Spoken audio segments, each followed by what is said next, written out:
میرے نبی پاک نے فرمایا 3 کام کرو تمہیں فائدہ ہوگا۔ حضرت عبدالرحمن ابن عوف فرماتے ہیں میں نے اس کا تجربہ کیا اس حدیث کا، اور آپ فرمایا کرتے تھے مجھے اللہ کی عزت کی قسم جو میرے نبی نے کہا حق اور سچی کہا ہے، حق اور سچ کہا ہے۔ حضور سید عالم صلی اللہ علیہ وسلم نے فرمایا صدقہ دینے سے مال کم نہیں ہوتا، صدقہ دینے سے مال کیا کرنے سے، یہ وعدہ ہے نبی پاک کا، صدقہ دینے سے پیسے۔ اچھا بتائے نا جی مجھے 1000 میں سے 500 دے دیا تو باقی کتنے رہ گئے؟ تو حضور فرما رہے ہیں کم نہیں ہوتے۔ 1000 دے دیا تو باقی کتنا بچا؟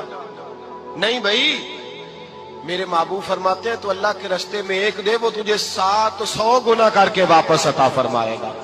نبی فرمایا معذرت کرنے سے عزت میں کمی نہیں آتی۔